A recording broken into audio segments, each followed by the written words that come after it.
우리는 그리스도인으로서 스스로에게 점검해 볼 것이 있다면 바로 구원이라고 볼 수 있습니다. 성도님은 구원 받으셨습니까? 라는 누군가의 질문에 네라고 자신 있게 대답할 수 있는 것만으로는 충분하지 않습니다. 우리가 한 걸음 더 나아가서 그렇게 우리 자신이 구원받았다고 자신 있게 대답할 수 있는 근거가 정말로 성경적이고 바른 것인지 확인하고 점검해 봐야 합니다.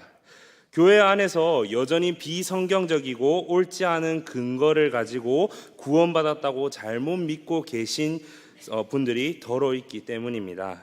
예를 들면 다음과 같습니다. 자신은 모태신앙이기 때문에 구원받았다고 믿는 분들이 있습니다. 엄마 뱃속에서부터 교회를 다녔고 자신의 아버지가 장로님 혹은 안수 집사님이시고 어머님은 독실한 권사님 혹은 집사님이시며 자신도 웬만해서는 교회에 빠지지 않고 교회 봉사도 열심히 하고 11조도 빠뜨리지 않고 신앙생활을 잘 하고 있기 때문에 구원받은 자라고 생각하시는 분들이 있습니다. 이는 잘못된 근거를 가지고 구원받았다고 생각하는 대표적인 예입니다. 또 어떤 분들은 복음을 교육받았을 때 예수 그리스도를 영접하는 기도문을 따라 읽었고 그에 따라 자신이 구원받았다라고 생각합니다. 사형리로 전도하시는 분들이 주의하셔야 할 부분이 여기 있습니다. 한 영혼이 구원받는 것은 영접 기도문을 따라 읽어서 마치 주문을 외우듯이 한다고 구원받는 것이 절대로 아닙니다. 복음에 대한 이해와 믿음의 수용이 없는 상태에 있는 사람이 영접 기도문을 잘 따라 읽었다고 해서 구원받는 것은 절대로 아닙니다. 또 어떤 분들은 자신이 교회에서 제자 훈련을 받았고 여러 가지 성경 프로그램에 참여했으며 세례도 받았기 때문에 그리스도인이 되었다라고 생각하십니다. 그러나 성경 지식이 많다고 구원받는 것이 아니며 교회 훈련 프로그램을 잘 수료했다고 해서 구원이 주어지는 것도 아닙니다. 어떤 분들은 자신에게는 구원의 확신이 있다라고 말합니다. 전도 폭발 프로그램에서 훈련을 받아보신 분들은 다음의 질문을 기억하고 계실 겁니다. 선생님, 만일 오늘 밤이라도 이 세상을 떠나신다면 천국에 들어갈 것을 확신하고 계십니까? 의외로 많은 사람들이 이 질문에 네라고 자신 있게 대답할 수만 있다면, 다른 말로 흔들리지 않게 구원의 확신만 있다면 그 사람은 거듭난 그리스도인이라고 오해하고 착각하게 됩니다. 그러나 자신이 만일 구원받았음이 확실하다고 믿는 그 사람의 신념이 비성경적이고 잘못된 근거에서 비롯된 확신이라면 그 사람은 절대로 구원받은 그리스도인이라고 볼 수 없습니다. 그렇다면 도대체 어떤 사람이 구원받은 사람일까요? 예수를 나의 주인이요 그리스도로 진실되이 믿고 고백하는 사람입니다. 이것을 조금 더 풀어서 설명하자면 다음과 같이 네 가지 중요한 사실을 진심으로 말미암아 살아계신 예수님께 반응하는 사람이라고 말할 수 있습니다. 그 네 가지 중요한 사실은 다음과 같습니다. 첫 번째로 하나님 아버지께서 이 세상과 인간과 나를 창조하셨기에 하나님은 창조주이시며 인간의 역사와 문화와 나의 주인 되심을 받아들이는 것입니다. 두 번째로 인간은 하나님께서 주인 되심을 거부하고 자신이 스스로 주인 행세를 하고 있으며 나 또한 그러한 사람이었음을 받아들이는 것입니다. 이처럼 하나님의 주인 되심을 거부하고 대항하는 상태를 죄라고 합니다. 따라서 나의 하나님 앞에 죄인됨을 인정하는 것입니다. 세 번째로 이와 같이 창조주 하나님에 대한 반역의 대가는 죽음이라는 것을 받아들이는 것입니다. 그러나 하나님은 우리 인간과 우리 한 사람 한 사람을 너무 사랑하셨기 때문에 우리가 지불해야 할 죄의 대가를 예수님께서 십자가에 달려 돌아가심으로 인해 대신 짊어지게 하셨습니다. 이것을 받아들이는 것입니다. 마지막 넷째로 예수님께서 죽으심으로 말미암아 나타난 우리를 향한 하나님의 사랑을 받아들이고 예수님을 나의 삶의 주인, 내 영혼의 구원자로 모시면 내가 하나님의 자녀, 곧 영원한 생명을 가진 그리스도인이 되었다는 것을 믿는 것입니다. 이 모든 네 가지 중요한 사실을 가리켜서 우리는 한 단어로 복음이라고 부르고 있습니다. 우리가 구원받은 참 그리스도인인가 아닌가는 이 복음에 대하여 우리의 진실한 믿음의 고백이 있는가에 달려 있습니다. 영국의 마틴 로이드 존스 목사님께서는 자신의 교회 성도들의 영적 상태를 점검하기 위해 자주 물어본 질문이 하나 있다라고 합니다. 제가 그 질문을 똑같이 여러분들에게 한번 해보겠습니다. 여러분은 이제 그리스도인이라고 말할 준비가 되어 있습니까? 만약 여전히 이 질문에 대답하기를 주저하신다면 난 아직 그리스도인이라 하기에는 부족하다, 아직도 내 삶은 그리스도인이라 하기에는 부끄럽지라고 생각하시고 대답하신다면 여전히 우리는 잘못 생각하고 있는 것입니다. 구원의 여부는 우리의 선함의 정도에 달려있지 않습니다. 이 세상에 구원받기에 충분히 선한 사람은 단 한 사람도 없기 때문입니다.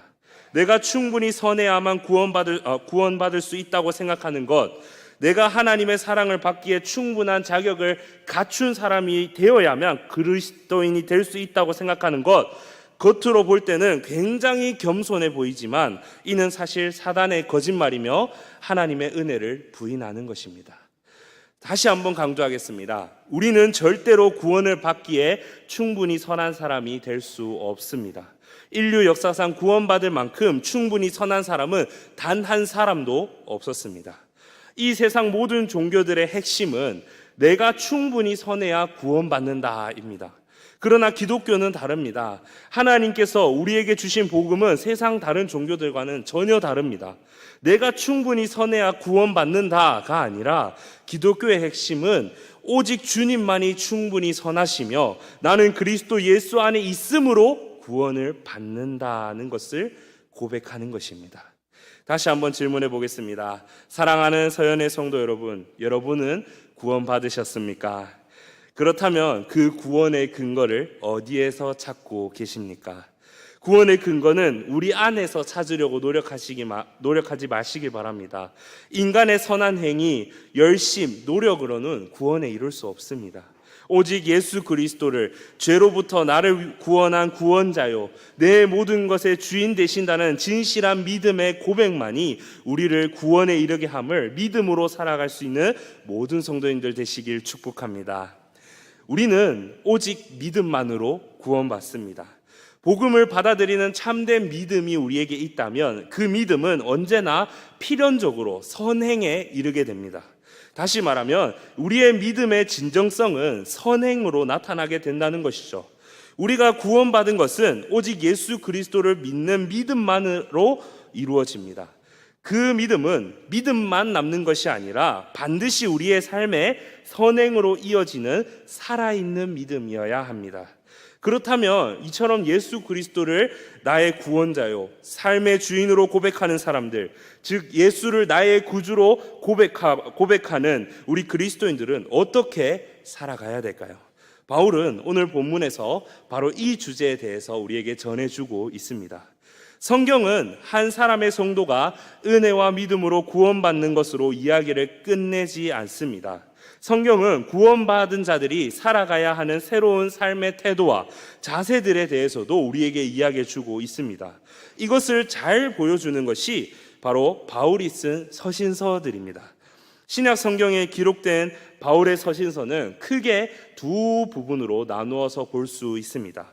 처음 파트에서는 하나님께서 우리를 위해서 무엇을 하셨는가를 이야기해 주고 있습니다. 그리고 나서 두 번째 파트에서 이 놀라운 사랑을 받은 우리들은 어떻게 살 것인가를 이야기하고 있습니다. 골로새서 역시 이러한 구조로 짜여 있습니다.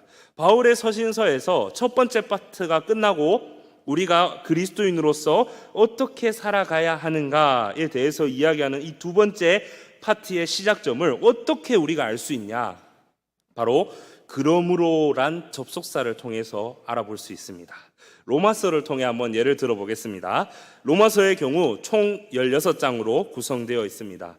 이 중 로마서 1장부터 11장까지는 하나님께서 우리를 위해 무엇을 하셨는가를 이야기하고 12장부터 이 놀라운 사랑을 받은 우리가 어떻게 살아가야 하는가를 이야기하고 있습니다. 그래서 12장 1절에 보면 그러므로란 단어가 시작되죠. 로마서 12장 1절은 이렇게 말씀하고 있습니다. 그러므로 형제들아 내가 하나님의 모든 자비하심으로 너희를 권하노니 너희 몸을 하나님이 기뻐하시는 거룩한 산 제물로 드리라.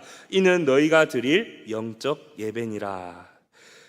총 433구절이나 되는 로마서의 많은 구절 가운데 12장 1절이 유명한 이유는 바로 여기에서부터 구원받은 그리스도인들이 살아가야 할 삶의 모습을 명령하는 첫 번째 말씀이기 때문입니다.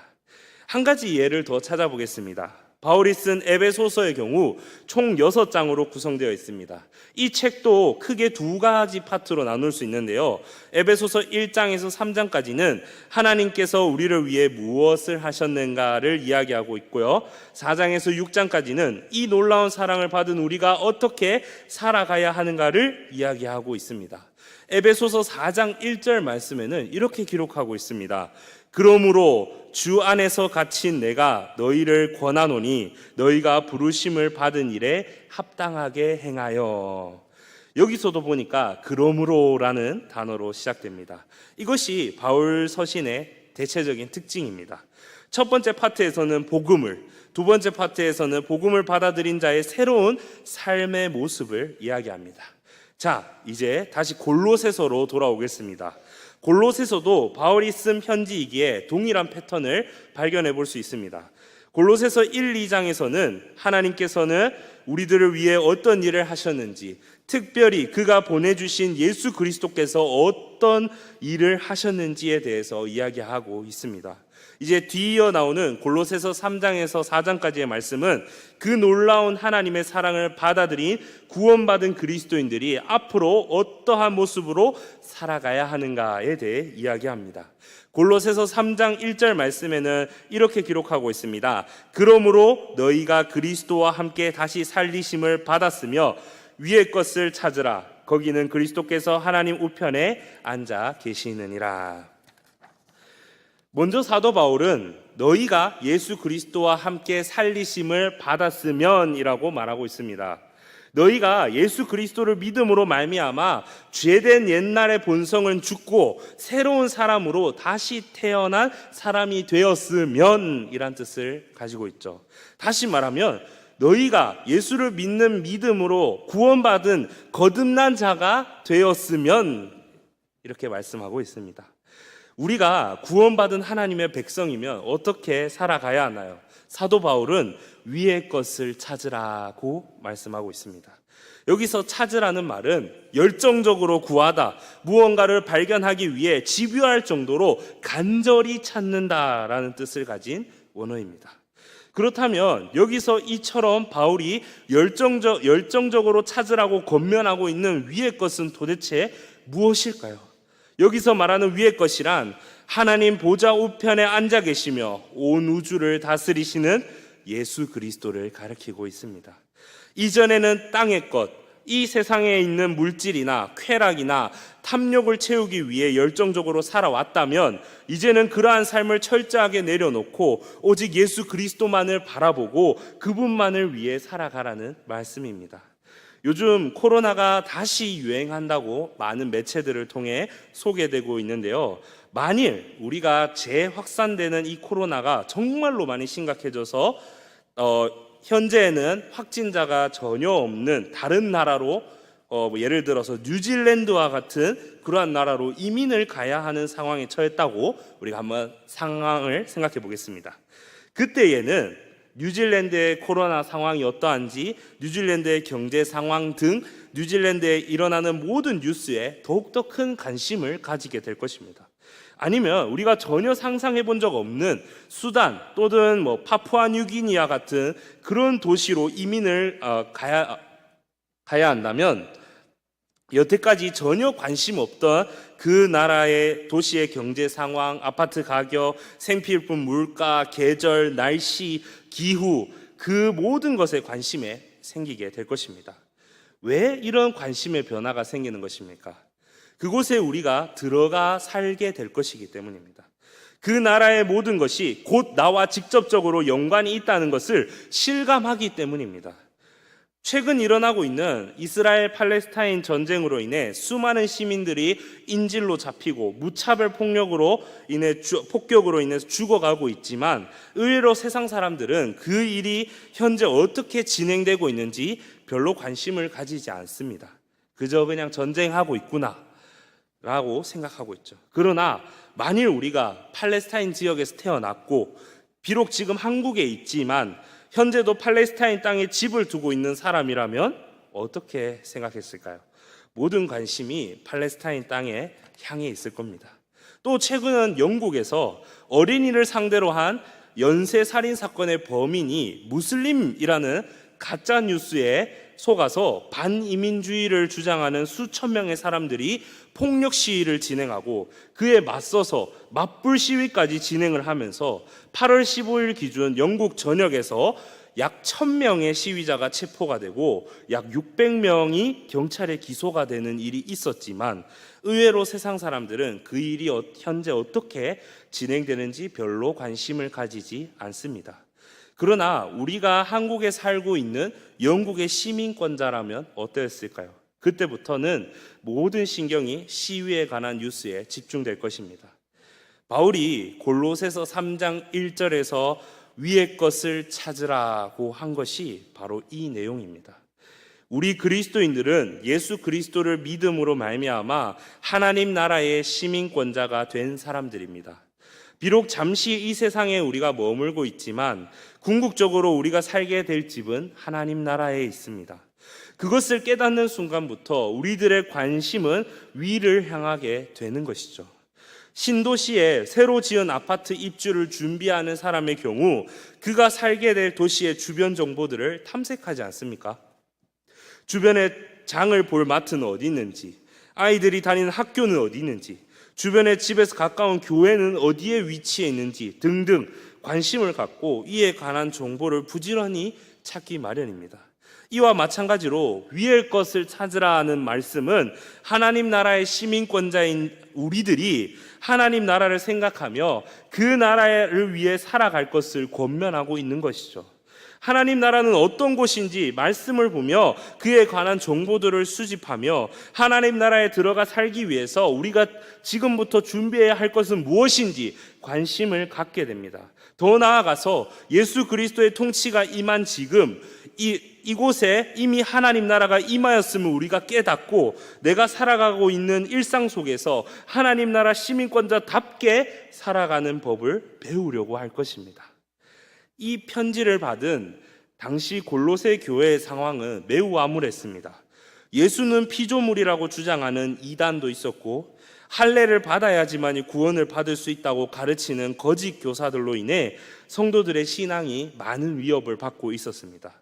또한 지진으로 인해 경제적인 어려움까지 겪고 있었다라고 고고학 연구를 통해서 밝히고 있는데요. 이러한 암울한 현실 속에서 골로새 성도들의 영혼은 더 깊은 좌절과 절망으로 떨어질 위험이 컸습니다. 그러나 바울은 이러한 어려운 상황과 암울한 현실 속에 있는 골로새 성도들을 향해서 위의 것을 찾으라고 말하고 있습니다.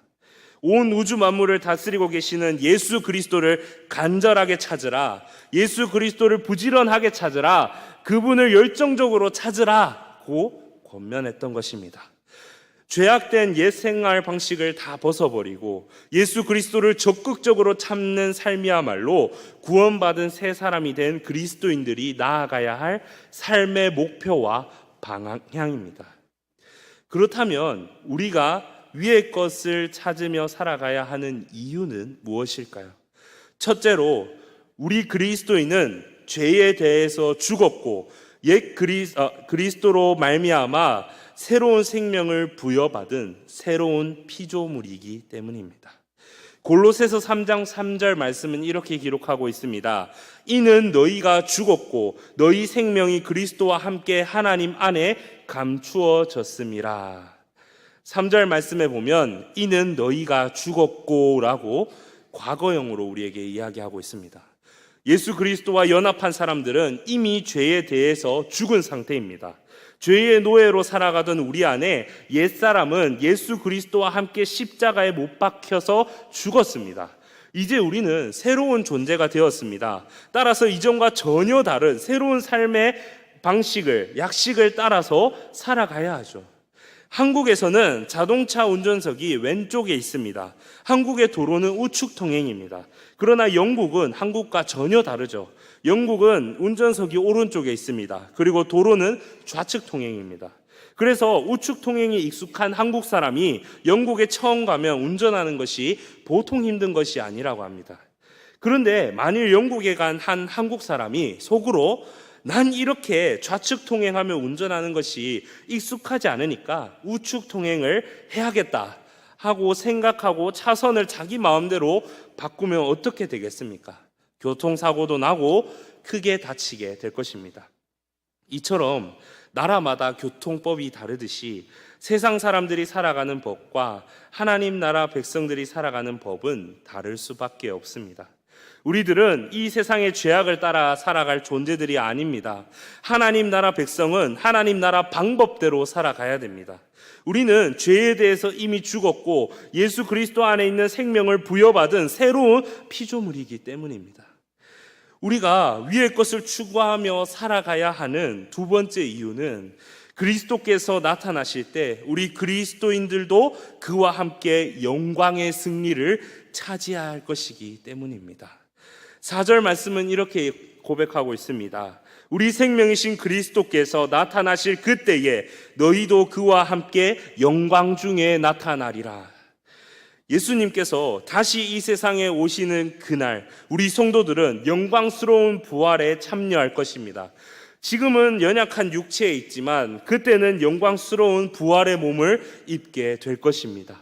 사도 바울은 우리에게 이러한 소망이 있기 때문에 땅의 것을 추구하며 살 필요가 없고 우리는 오직 위의 것을 따르며 살아가야 할 존재라는 것을 이야기하고 있습니다.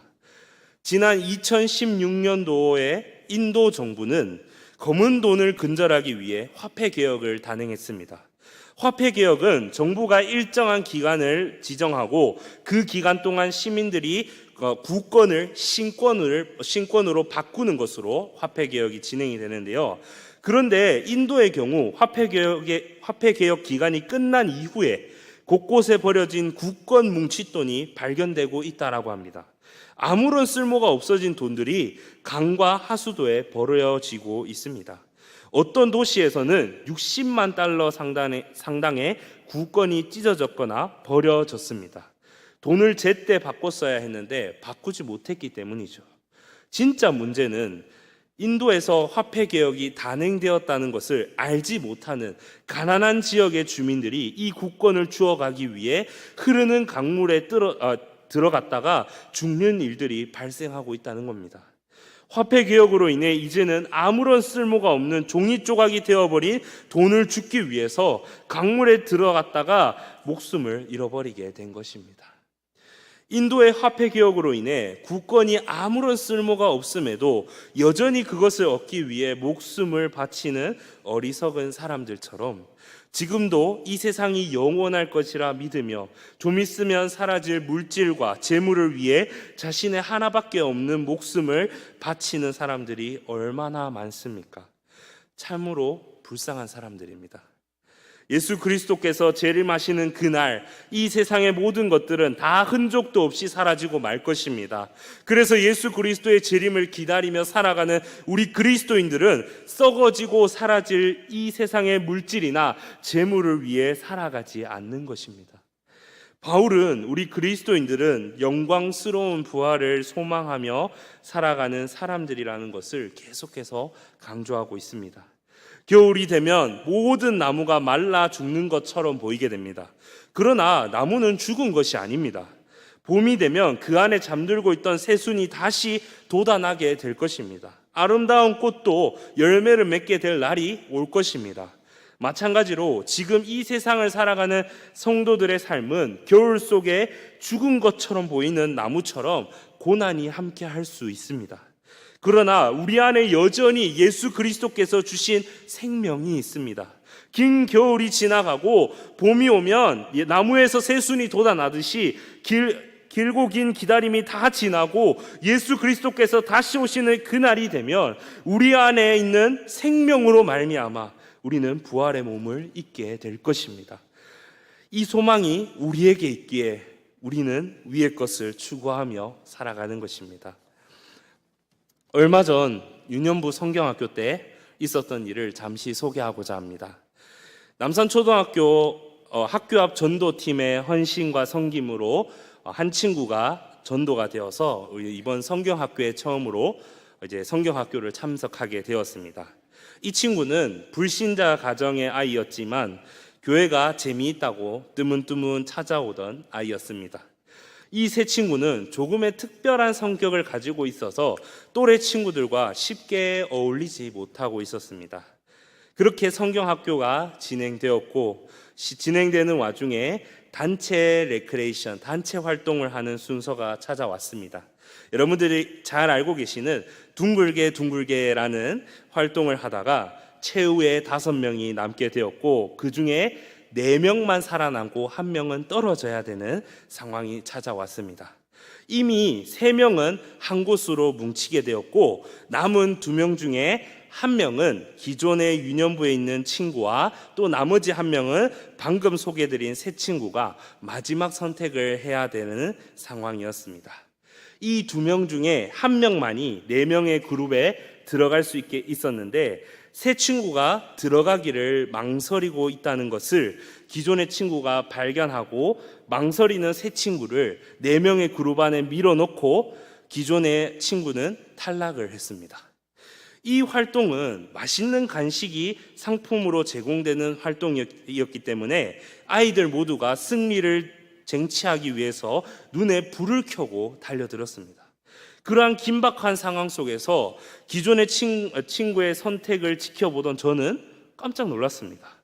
새 친구를 밀어넣은 친구는 다들 가지고 싶어하는 간식을 포기하고 새 친구에게 그 간식을 안겨주게 된 것입니다.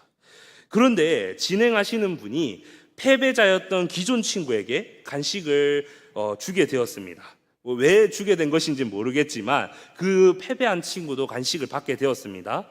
그리고 그 친구는 패배를 하고 간식을 받았으니 모든 걸 성취했다, 좋은 그림으로 끝이 났다라는 생각으로 저는 지켜보고 있었습니다. 그러나 여기서 또 다른 반전이 펼쳐졌습니다. 패배하고 새 친구를 밀어넣고 패배하고 간식을 받은 이 친구가 새 친구에게 간식을 그대로 전달하는 것을 보게 되었습니다. 저는 이 장면을 뒤에서 지켜보면서 너무 충격이 커서 모든 순서가 마치고 간식을 넘겨준 이 친구에게 조용히 찾아가 활동 시간에 왜 그렇게 행동을 한 것인지 물어봤습니다. 저의 질문에 그 아이의 대답은 간단했습니다. 그 친구도 우리랑 같은 하나님의 자녀이잖아요. 저는 그 친구의 대답을 들으면서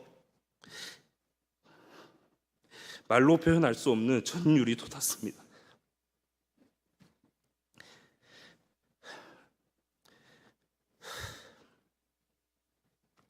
초등학교 저학년 친구가 벌써 이 세상의 것을 갈망하는 것이 아니라 하나님 나라를 생각하면서 예수 안에서 가족이 된 하나님의 자녀를 더욱 생각하며 살고 있다는 것을 그 친구의 마음과 행동으로 확인했을 때 이것이 오늘 본문에서 바울이 이야기하는 삶이라는 것을 깨닫게 되었습니다.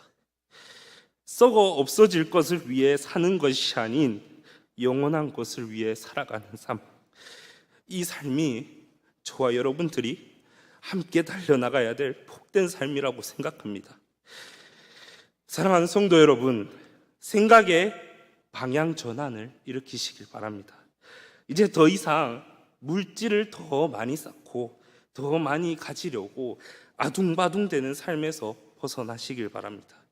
시간이 지나면 인도의 어느 도시에 흐르는 강물 위에 뿌려진 쓸모없는 돈들처럼 다 사라져버리고 말 것입니다. 땅에 있는 것들이 그처럼 허무하고 공허합니다. 앞으로는 하늘의 것을 추구하며 살아가시길 바랍니다. 하나님 우편에 앉아 계신 예수 그리스도를 바라보시길 바랍니다. 그리고 그분을 위한 삶을 살아가시길 바랍니다. 우리가 하나님 나라 백성임을 기억하며 하나님 나라 시민권자에 걸맞는 삶을 지금부터 준비하시길 바랍니다. 그것이 예수 그리스도를 믿고 거듭난 백성이 살아갈 길입니다. 땅의 것을 내려놓고 오직 위의 것을 추구하며 살아가는 생각의 방향 전환을 일으키면서 이 땅에서의 남은 삶을 살아갈 수 있는 저와 여러분들의 삶이 되시길 주님의 이름으로 축복합니다.